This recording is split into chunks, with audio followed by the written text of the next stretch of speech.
So friends, let's see this delicious Amboli recipe. Now first I'm going to coarsely crush 15 cloves of garlic in my mortar and pestle.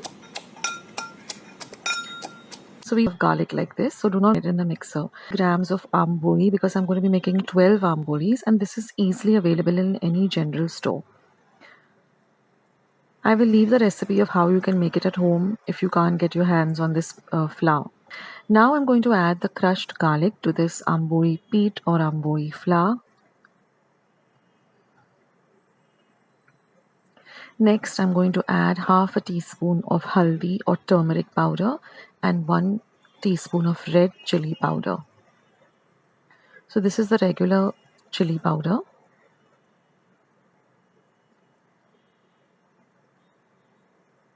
Next, I'm going to add some salt to taste.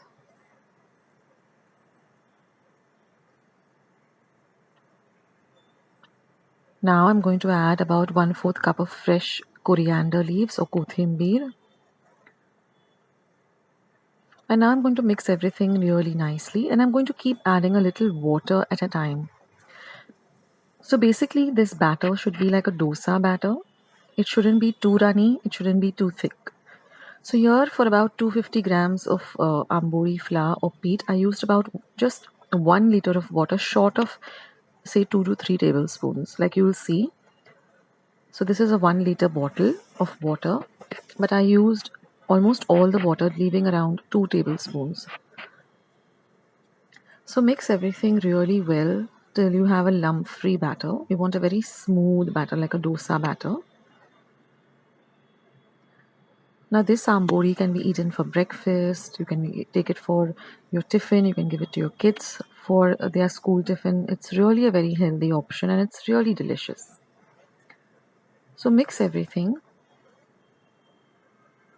So like I said, for 250 grams of flour, I used almost a liter of water. And pour a little at a time. Don't pour the entire water at one time. Pour a little at a time till you get the perfect consistency. And once you have that, I'm just taking a whisk so that I get a very smooth batter. So like I'll show you in the bottle how much water is left. So you'll get some kind of an idea. See, that's just this much water left. Otherwise, I used almost the entire liter of water. So now you're going to whisk everything really well and then you're going to cover and keep this for 10 to 12 hours. So I like to normally do it, in the night so that in the morning I have this ready for breakfast or to give it to, for tiffin to my family.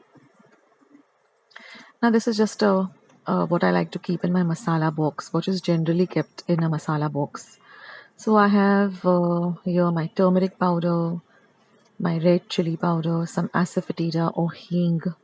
This is some mustard seeds or mohri or rye, some methi seeds, some cumin or jeera, and this is goda masala, which is homemade. I leave a recipe of how I make my goda masala. So these are things that I generally use. Okay, now this is after 12 hours. You can see that the batter has come nice and a little bit fluffier. And here I have a heavy bottomed iron pan that I generally use to make my dosas, and I've really heated it up for at least 5 to 10 minutes. And then just like a dosa batter, I'm going to pour about 4 tablespoons of the batter.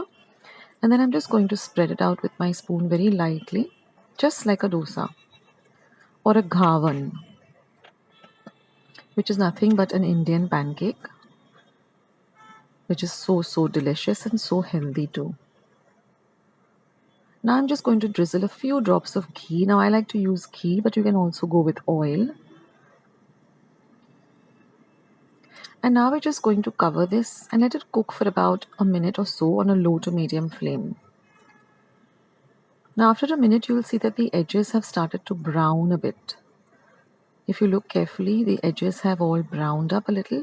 So now with your ulatna or your spatula, just gently loosen the edges or the sides and then slowly work from the sides to the middle. Now one tip I like to give you is that your pan has to be really hot and try to use a nice heavy bottomed pan.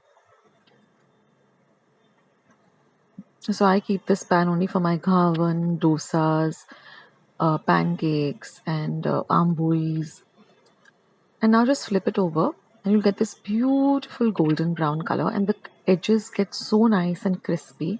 And then again, I'm going to drizzle a little bit of oil, ghee again. That's completely optional. And then I'm just going to let the other side also brown a bit. So you can see how beautiful and nice and brown and golden brown. I have given a little closer shot of the amboli, so you can see that. So I'll just transfer this to a serving plate. For those of you who have not tried this, I suggest that you do. You get this amboli flour, in almost every general store.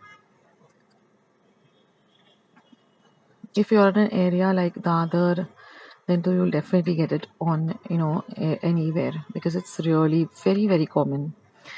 So this is the second one that I'm making. So altogether I made 12 with 250 grams of flour. And see, after the pan starts getting heated up, the ambolis also get ready really fast. This has a totally different taste for those of you who have not tasted this. So now I've taken a closer shot and you can see how crispy and delicious this is.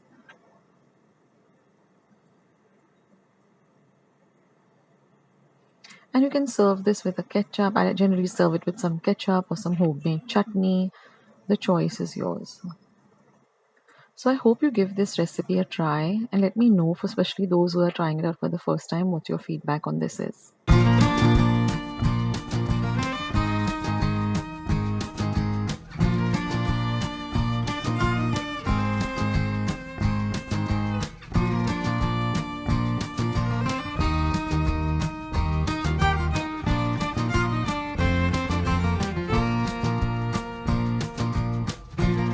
And if you would like to see more videos like this, then don't forget to leave this video a big thumbs up.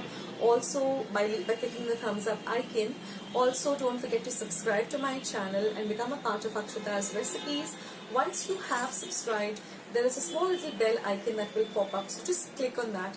That way, whenever I put up a new recipe or a new video, you get a message for the same. So on that note, I'll say bye and I'll catch you in my next video sooner than you think. This is Akshata saying bye, take care, stay healthy, stay fit, be kind and loving to one another. So till we meet again, bye.